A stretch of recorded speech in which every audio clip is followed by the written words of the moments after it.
Hi there and welcome to today's video. Today I will be reviewing the Ultrasaber Apprentice LEV4. If you would like to win a free Ultrasaber mystery box, if you would subscribe, like, and leave a comment, it will enter you into the next drawing, which will be on the 20th of February. And don't worry if you miss the drawing.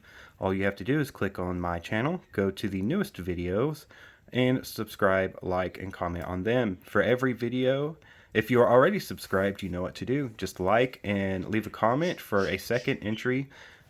Every video you do that on will give you another entry into the drawing.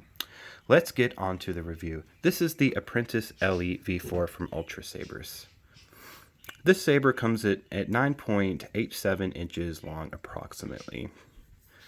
It's great for one-handed use. It's 1.67 inches around on its wide in its largest parts of the saber. Although it shrinks up at this point, it caves in, goes back up where your AV switch is, and comes back down here, which I find is great for choke points. You can have a choke point here if you're doing one-handed with a shorter blade, or choke point up here if you're doing one-handed or two-handed with a longer blade. It is long enough to be used with two hands, but it's also designed well enough that it could be used accurately with one hand. This hilt model, or this saber model does come with emitter holes here, which I will turn on. Excuse the sound that you're about to hear, so that you can get a decent look at the emitters.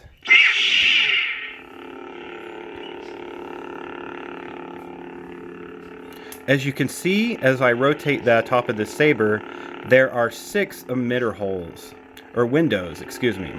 There are 6 windows for the light to shine through at the top.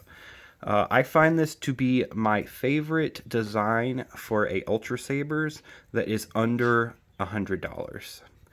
In my opinion, I am a sucker. I will get any saber. I consider any saber beautiful if it is a silver and black design. This is clearly a saber hilt design for Sith in mind. Excuse me while I readjust my camera here. I'm sure you guys are noticing the tilt from my stand. This one did come in red with a black AV switch. If you do get this hilt model, I would consider getting the silver AV switch so that it can match with the black and silver aesthetics. I believe a silver AV switch right here would just complement this saber so well. And please excuse the sound of my little birdies in the background.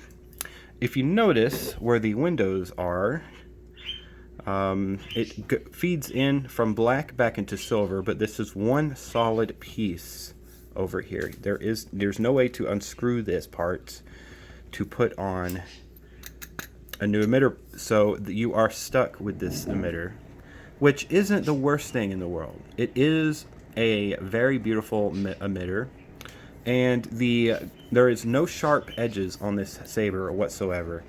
I'm going to bring this up closer. You can see that this has been, see if you can hear this. There is silver that is engraved with grooves, one over top of the other, over top of the other, so that you have a textured grip point, which is perfect for one hand. If you're using a shorter blade, gripping right here, I would definitely suggest. This is I personally prefer 32-inch blades on my sabers, and this one is no exception to that rule. Some saber hilts I do like longer blades, and some I do prefer smaller blades. But this one in particular shines best with a 32-inch blade, and the reason being is because with a 32-inch blade installed on this saber hilt, you can have a choke point right here where the balance point will be right around this area. So it's not too far out from where you're choking it at, which is great because if for throws, since the balance point is right here, this is where the turning axis is going to be. So you have a better idea of where you're going to end up with the toss. It'll spin around this axis right here with a 32-inch blade. With a longer blade, you're going to be pulling it out farther, and spins won't look nearly as, or throws won't look nearly as pleasing. Which is one problem that pixel blades have, is because the balance point is thrown way out here, so the throw point is really off-centered. Another thing that is really interesting about the saber, even though it is one of their cheaper end sabers, you still could technically use this to make a saber staff because of the fact that the machine compatible with all of Ultrasaber sabers. I have tested this with other pommels and it works just fine. Even from the higher end sabers, they screw in without a problem. This is the simple. If you get this without sound, imagine this except without a hole. And if you really, this is something that you can do with any stunt saber, what I'm about to tell you now. But let's say you wanted to drag the balance point down to like right here. You can do that from over here.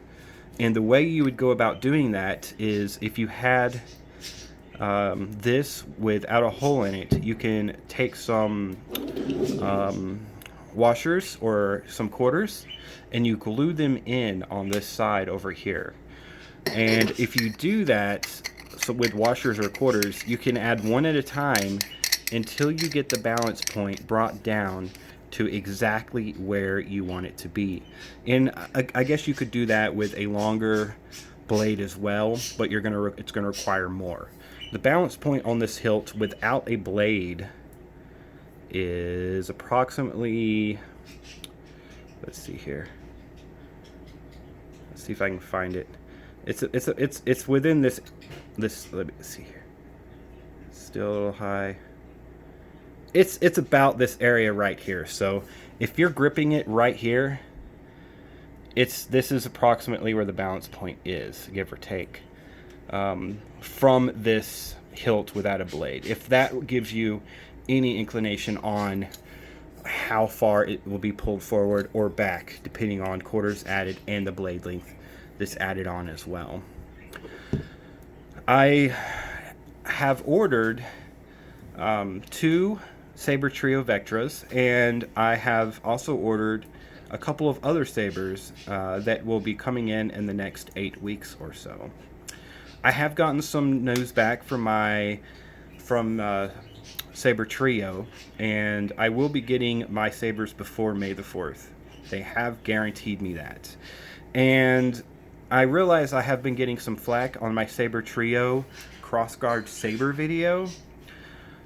Just a word to the wise, they're openly talking about it now on Facebook Messenger if you ask them about it, because it was leaked. So it's no longer private knowledge. I just broke it the second I saw their Instagram post. What ended up happening is that they accidentally posted the Instagram picture that they had made. It's not supposed to have gone up yet, but the person posting it clicked on it. It was supposed to have gone up sometime in late March to hype it up. So after they posted it, someone saw it and passed it around. So even though they deleted it, the word was already out. So now their word is, yes, we're working on a crossguard saber, but we have no time frame of when we're going to announce it. You can find this information out for yourself by speaking with Saber Trio on Facebook Messenger, and they will be more than happy to tell you that. And if you would like to see screenshots of my conversation with them on the matter, all you have to do is add me on Facebook, Justice Ammons, Justice. A is in Apple, M is in Mike, M is in Mike, O is in Ostrich, N is in Nancy, S is in Sam.